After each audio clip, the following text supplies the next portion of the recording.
When the world falls silent and the stars begin to whisper, I collect the dreams left behind. Welcome to Moonlight Tales, where every story is a doorway and every night a journey.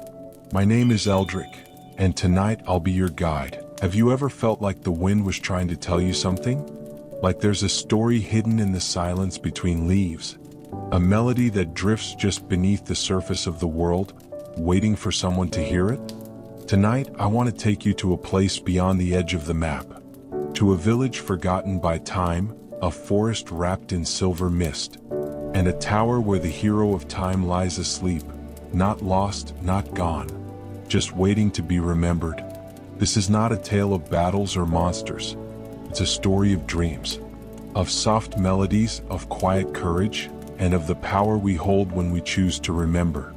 So find a cozy spot. Close your eyes. Let your thoughts drift. You don't have to do anything now, except listen. And if you enjoy this journey, please consider subscribing to the channel. Leave a like to help this dream reach others.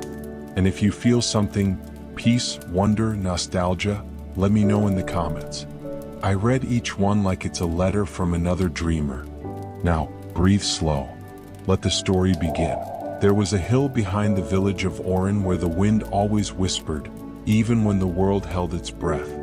Elian liked to sit there at sunset, barefoot on the soft grass, a simple woolen cloak wrapped around his shoulders. The old sycamore tree above him rustled its golden leaves with every passing breeze, as if telling stories no one else could hear. From there, he could see the rooftops of the village bathed in amber light, the cobblestone paths winding like sleepy rivers, and the fields stretching into the fading day like a painting the sun forgot to finish. Orin was a quiet place. It had always been that way. People here didn't talk much about the past. There were no knights, no quests, no prophecies, just the slow rhythm of seasons, of bread rising in ovens and children chasing fireflies in the dusk. Yet sometimes when the wind shifted, you could almost feel something ancient stir beneath the soil. Not danger, not fear, just memory. Elian was 17. No more a boy, not yet a man. He worked with his uncle in the orchard during the day, picking fruit, pruning trees, fixing fences. His hands had become strong, but his heart remained light, like the first leaf of autumn that drifts down not because it is weak, but because the wind called it. At night, Elian dreamed. Always the same dream. A tall tower in the distance, half lost in mist. A melody echoing faintly through the air, familiar but unreachable, like trying to remember a lullaby you once heard in your mother's arms. A figure in green, asleep beneath a tree, surrounded by flickering lights. He would always wake just before reaching the tower's gate. He never told anyone about these dreams. Not because he feared being mocked, but because somehow they felt sacred. As if speaking them aloud would cause them to vanish like dew under morning sun. And besides, dreams were just dreams. That's what the elders said. The age of heroes was over. The world had found peace long ago, and peace had made people forget how to listen for adventure in the silence. But Elian listened. In the wind. In the river's hum. In the quiet pause between bird songs. There was a hum beneath the world, low, patient, timeless. As if something was waiting. Sometimes at night, he would sit outside his small cottage with a candle lit beside him, sketching what he could remember from the dream. The tower. The swirling mist. The glowing lights like fireflies dancing to an ancient rhythm. His drawings were rough, half-finished things. But each time he traced the silhouette of that sleeping figure, something inside him stirred. Not urgency, just longing. The village healer, an old woman named Mirella who smelled of dried thyme and lavender, once said to him, "Some dreams don't come from sleep. They come from elsewhere. And when you follow them, you're not walking, you're remembering." He didn't ask her what she meant. He only smiled politely and kept that sentence folded inside his heart like a note he wasn't ready to read. The days passed gently in Orin. The trees bloomed in spring, the sun baked the stones in summer, and autumn wove gold into every corner of the land. Elian's life moved with the rhythm of harvests and hearth fires. And yet, something in him drifted farther with every sunset. He didn't know it yet, but the wind had already chosen him. And soon, very soon, the dream would stop being a dream. It would begin to sing. The morning after the dream changed, Elian awoke with the sound still echoing in his ears. Not a melody this time, but a single, clear note. It felt like it had come from the earth itself, or perhaps from deep within him. It lingered in the air long after he opened his eyes, long after the mist had cleared from his window and the village stirred awake. That day the world felt hushed. The birds sang lower, the wind moved slower, and even the orchard trees seemed to bow their branches with quiet reverence. After his morning chores, Elian found himself walking toward the old tree behind the village, the one older than memory, where the roots curled like sleeping serpents and the bark was carved with initials no one remembered carving. The hill was empty just as it always was. But something was different. At the base of the tree, half buried beneath fallen leaves and moss, something caught the light. Elian knelt. It was a flute, small, wooden, smooth to the touch, as if it had been held by many hands over many years. It bore markings, swirling patterns etched into the grain like gentle waves or coiled wind. He held it in his palm, uncertain. It hummed faintly as though it recognized him. On instinct, without knowing why, Elian brought it to his lips and played. He didn't know the tune. His fingers moved on their own. The notes were soft and slow, and the melody felt older than the sky. As the final note drifted away, the wind fell silent. And then, the world shifted. He saw it only for a moment. The hill vanished, replaced by a great field of silver grass beneath a starless sky. In the distance, a tower loomed again, this time clearer than before. The door stood open, and just beyond it, a faint golden glow pulsed like a heartbeat. Then it was gone. Elian gasped, the flute slipping from his lips. His hands trembled. His heart thudded with quiet urgency. He had dreamed of the tower for years, but never while awake. As he stood, something even stranger caught his eye. A small leather-bound journal had appeared beneath the roots of the tree, as if it had been growing there. The cover was worn, the pages brittle. On the first page in careful ink was a name, Elian, his grandmother. He turned the page. The handwriting flowed like water. Her voice echoed in his mind as he read. To the one who finds this. If you are reading, then the world still remembers. There was a time when Hyrule was more than a name in old songs.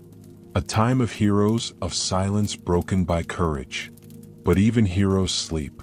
And sometimes the world needs a dreamer more than a warrior. Elian sat there for hours, flipping through the pages. His grandmother had written of ancient places hidden in mist, of dreams that lasted lifetimes, of melodies that opened doors not found on any map. She wrote of a prophecy that never came to pass, a hero who never awoke, and a whisper that passed down through generations. If he sleeps, someone must carry the memory. The journal ended with a map, not drawn in ink, but pressed faintly into the parchment, as though sketched by wind. He held it to the light. The outlines of a path appeared, from Orin through the weeping forest, to a place simply marked with a symbol, a spiral surrounded by stars. Elian closed the journal, heart racing quietly beneath the surface. Was it just coincidence? Or had the dream led him here? He looked at the flute in his hands. It no longer felt like a relic, but a key. He stood slowly, the wind brushing against his cheek like a sigh. The sun was beginning to set behind the hills, and the sky had taken on that peculiar hue that only appeared at twilight, not quite day, not quite night. A space between. He didn't rush home. Instead, he walked the long way around, following the edges of the village, eyes tracing the horizon where the forest waited, dark and deep, yet somehow familiar. That night, Elian could not sleep. The wind outside whispered again, but this time it carried words. Come find what was forgotten. And though his bed was warm and his home safe, something in him already knew. Tomorrow he would leave.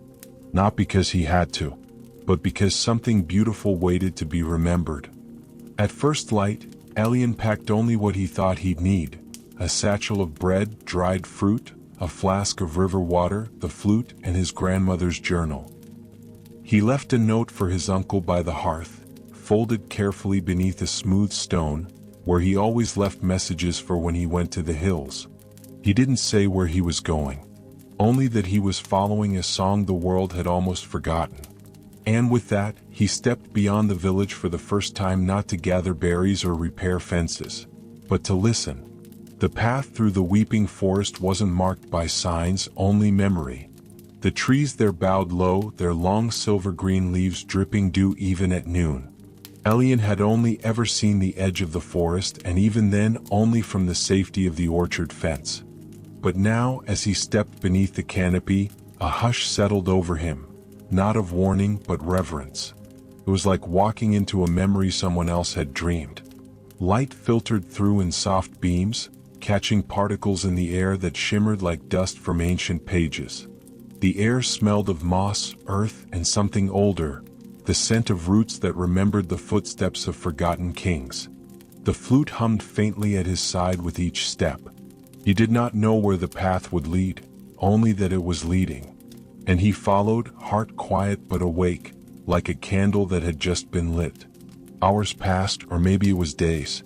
Time in the forest moved differently, flowing like the river that whispered alongside him. Sometimes the trail faded beneath flowers that opened only when he approached, their petals glowing faintly like stars in the grass. Other times, stones arranged in spiral patterns hinted at ruins long reclaimed by ivy and earth. He met no people, but he wasn't alone. At dusk on the second day, a figure appeared in the distance, perched on a high branch above the path, its wings folded neatly at its sides. A great white owl with speckled feathers and wise golden eyes.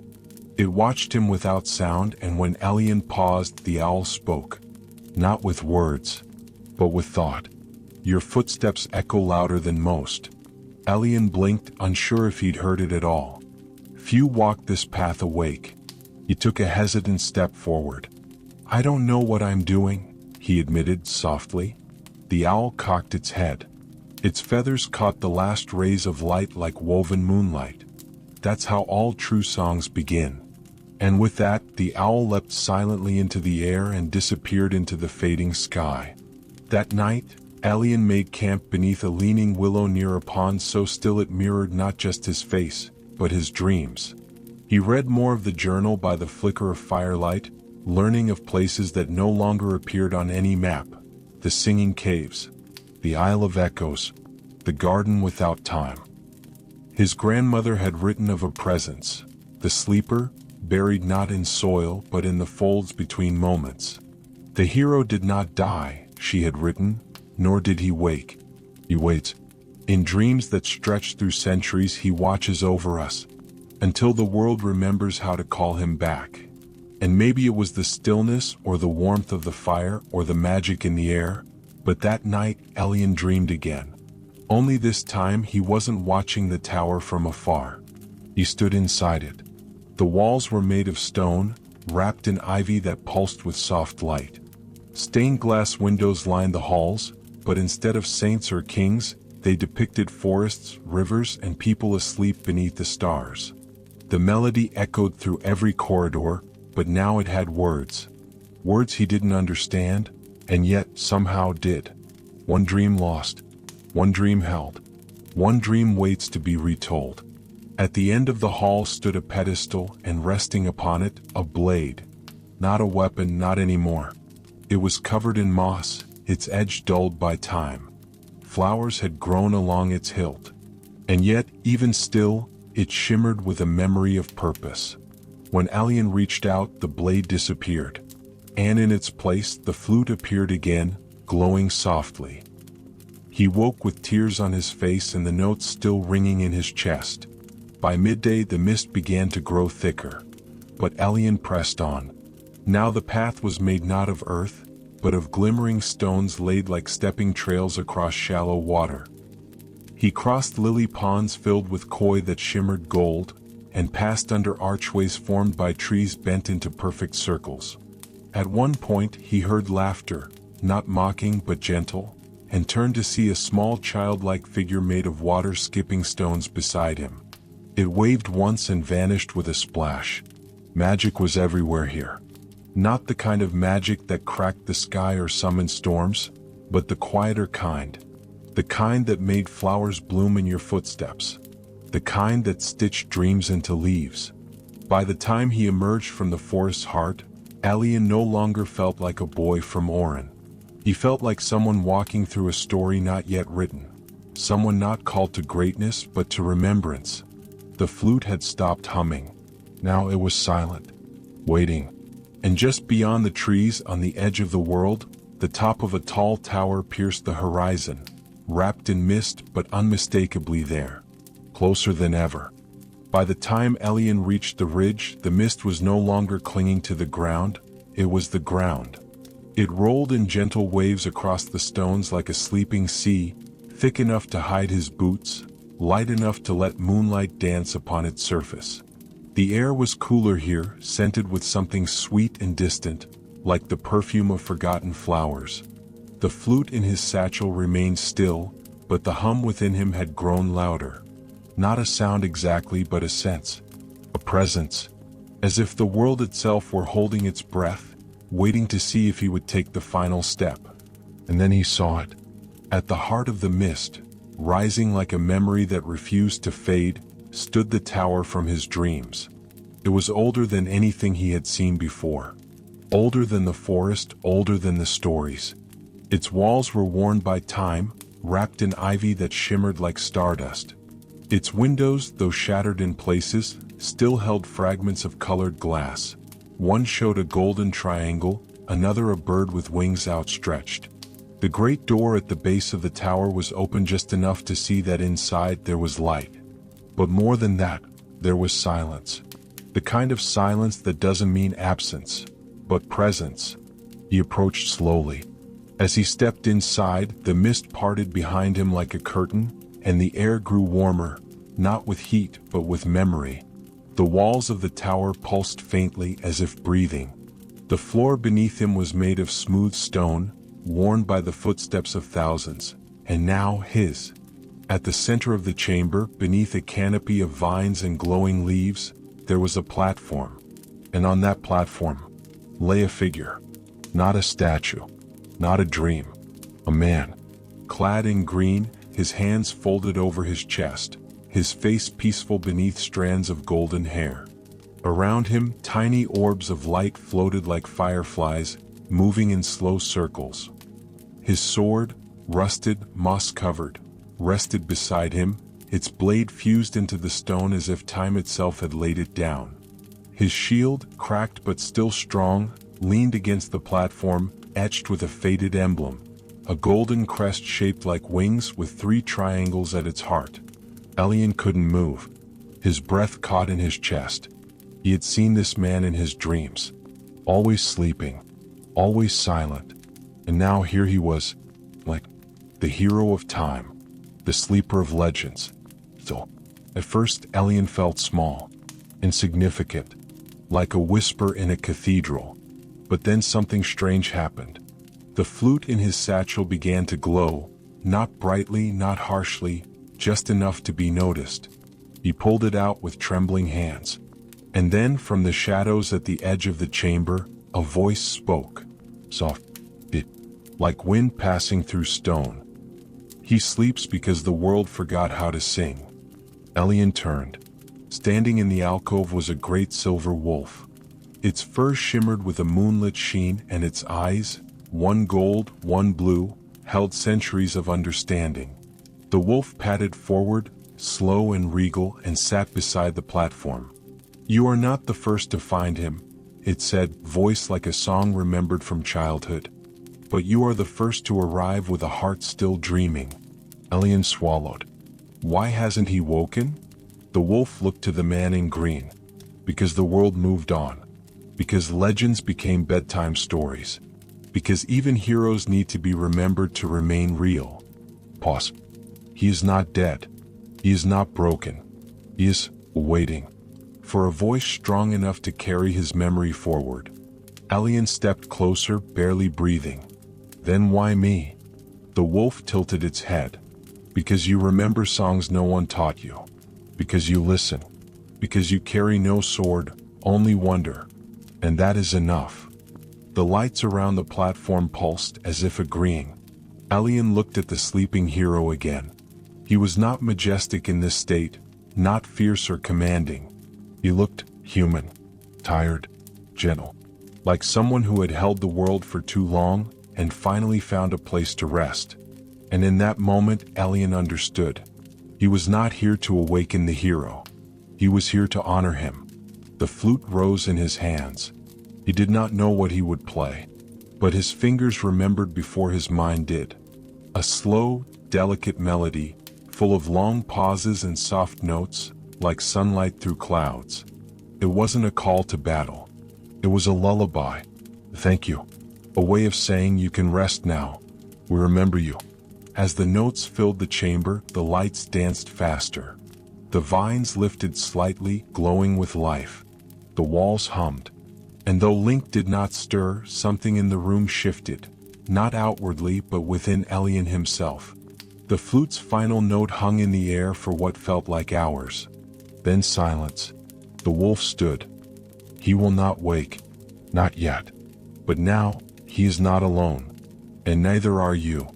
Elian wiped a tear from his cheek. He looked down at the hero one last time and whispered, "Thank you for dreaming long enough for me to arrive." The wolf padded past him and disappeared into the light beyond the door. Elian stood in that chamber for a long time, heart quiet, thoughts still.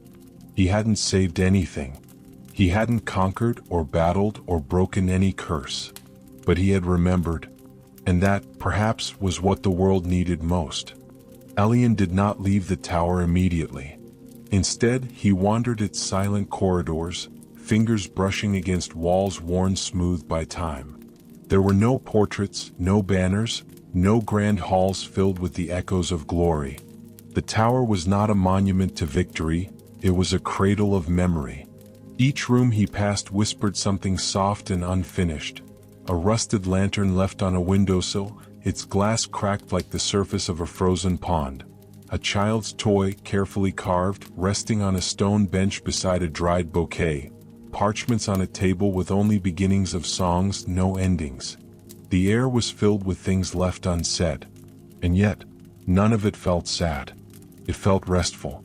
As though the tower itself had taken a deep breath and decided to exhale for 100 years. At the highest room, a circular chamber opened to the sky, Elian found a chair carved from tree roots and moonstone, shaped not by hand but by patience. He sat there as the stars began to emerge, one by one, each blinking into life like the memory of a name. He opened the journal once more. But there was nothing new in its pages.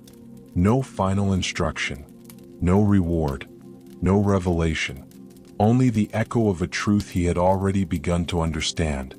Some dreams are not meant to end. Some are meant to be passed on. Elian closed the book, resting it in his lap. His thoughts didn't race. There was no need for haste, no ache of urgency. For the first time since he had begun this journey, he felt entirely still. Not because he had arrived, but because he had become something different along the way. In Orin he had been Elian the dreamer. The boy who listened to the wind and wondered what it meant. Now he was something quieter. The rememberer. The one who didn't wake the hero, but who sang so the silence would not be forgotten. He looked to the sky. The stars had formed a pattern, subtle, gentle, like the spiral in the map, now etched across the heavens. The same symbol that marked the last page of his grandmother's journal. The shape of journeys that never end, only circle back in new forms. Somewhere below, in the chamber beneath his feet, the hero slept still. But not alone. Elian smiled softly and began to hum. It was not a song from any book or tale, just a thread of notes that drifted into the sky, carried on the night wind. And the stars, they shimmered brighter as if humming back. He stayed there until the moon reached its peak, then descended the stairs slowly, hand trailing along the wall, heart full but not heavy. When he stepped outside, the mist had cleared. The world lay before him, Open, vast, familiar, and yet transformed. The forest shimmered faintly with memory. The path home was no longer hidden. The flute hung across his chest like a second heartbeat. He took his first step down the hill, and the grass seemed to rise to meet his feet. Birdsong returned, tentative at first, then bolder, weaving through the trees like golden thread through green cloth. The forest had not changed, but it saw him now, and he saw it. By late afternoon, he reached the edge of the woods, where the air warmed and the scent of hearth smoke lingered faintly in the breeze. He paused by a small stream, watching the water bend gently around stones, its soft murmur like a lullaby he'd known before words. He sat beside it for a while and pulled out a fresh page from the back of his grandmother's journal. And he wrote, not a story of battles or villains, nor tales of ancient gods or forgotten relics. He wrote about stillness, about how it feels to hold a flute that hums when your heart remembers, about a hero who sleeps so the world might dream, about a boy who followed a song and found himself holding the final verse. His words came slowly as all good things do. But when he was finished, he signed the page simply, Elian, keeper of the quiet heart. And beneath it he drew a spiral, small, gentle, eternal. When he returned to Orin that night, no one noticed. There were no crowds, no torches, no songs sung in his name. His uncle was asleep by the fire. The orchard trees stood where he left them. The sky stretched endlessly above, stars blinking in their own time. He stepped inside, placed the journal on the shelf beside the old herb jars, and lit a single candle on the table. The flame flickered, the shadows danced, and Elian sat quietly listening, not for words, not for signs, just for the hush between dreams, the silence that only exists when something sacred has passed through. And the world, it was listening back. Morning in Orin was just as Elian remembered it. The air was crisp, touched with the scent of baked bread and the dew that clung to the stone paths like tiny blessings. Smoke curled from chimneys, roosters called out with sleepy pride, and the trees in the orchard reached long arms into the sky, still shaking dreams from their leaves. But Elian was no longer the same boy who had walked these paths before. He moved slower now, not out of weariness but out of reverence. His eyes caught things others missed, how the sunlight danced on the well water, how the wind teased the old flags hanging by the market stalls, how the bees hummed in a rhythm that could only be heard if one truly listened. The flute still hung from his shoulder, though it no longer glowed, no longer whispered. It had grown quiet, not because it had lost its magic but because it had passed it on. And in its place, Elian carried a calmness that even the villagers could feel. Children who once darted past him now paused to ask about his walk. The baker, old Harlan, started putting aside a warm roll each morning for the wanderer. Morella, the healer, touched his shoulder one day and whispered, "The wind carries your name now, child." He didn't speak of the tower, didn't explain the dreams, didn't try to make sense of what couldn't be measured in words. Instead, Elian built a small bench beneath the old sycamore tree on the hill. The same tree where it all began. Each evening, after tending the orchard or helping with repairs in the village, he would climb that hill and sit there, notebook in hand, eyes to the horizon. And he would write. Not grand stories, not legends, just moments. A child giving her mother a dandelion crown. The way the moon rose quietly when no one was watching. The sound of rain on the roof when you're warm inside. The shape of a hero's hands, resting, not gripping a sword. His pages filled slowly, like a lake catching falling leaves. Seasons shifted. Summer softened into autumn. Leaves painted the world in copper and gold. The orchard let go of its fruit with graceful sighs, and the air grew fragrant with wood smoke and early frost. One evening, as twilight bled into stars, a young girl approached him on the hill. She wore a tunic too big for her and a wooden sword carved from a fallen branch. "Is it true?" she asked, eyes wide and solemn. "Did you find the place from the stories?" Elian looked at her for a long moment, then smiled. "No," he said softly. "I think the place found me." The girl blinked, then nodded, as if she understood more than most, and ran off, chasing fireflies. And from that night on, more children came. They brought blankets and apples and sleepy questions. They called it Elian's Hill, though he never claimed it. They sat beside him under the stars, listening to his soft voice telling stories, not from books but from memory, from dreams, from the silence between heartbeats. He never spoke of Link by name, but sometimes he would describe a tower wrapped in ivy, a hero asleep beneath the stars, a flute that sang without being taught, and always he would end the tale with the same sentence. Some heroes return with swords, others with songs. The villagers started to join. Old hands folded in laps, heads nodding, smiles hidden in the corners of wrinkled faces. And though no one said it aloud, they all began to dream more. Speak softer. Listen better. It was as if remembering something they hadn't realized they'd forgotten. Elian continued writing, pages and pages of quiet stories. He didn't know where they would go or who might read them, but that didn't matter. He was no longer waiting for something to happen. He had become the happening. And in that slow rhythm of days, of cups of tea, of orchard work, of moonlit stories, he felt whole, at peace. Sometimes at dusk he would look toward the distant horizon and wonder if the tower was still there. He never tried to return. He didn't need to, because what mattered had returned with him. Not proof, not relics, but remembrance. And the seasons rolled on, each one more tender than the last. It began with a shelf, just a small one. Elian built it himself, a simple piece of driftwood nailed above his writing desk. On it, he placed his grandmother's journal, his own filled notebooks, and a tiny wooden carving of a flute. That was all. But word travels differently when carried on dreams. One morning, Elian awoke to find a bundle on his doorstep, tied with twine wrapped in an old scarf. Inside were 5 folded letters, each written in different handwriting. One came from a boy in the southern hills who had dreamed of walking beneath silver trees. Another spoke of a tower bathed in moonlight. A girl from the river valley wrote of a wolf with 2 colored eyes who spoke without speaking. None of them knew of each other. None of them knew Elian. But somehow, they had begun to dream the same dream. And so, Elian added a second shelf. Then a third.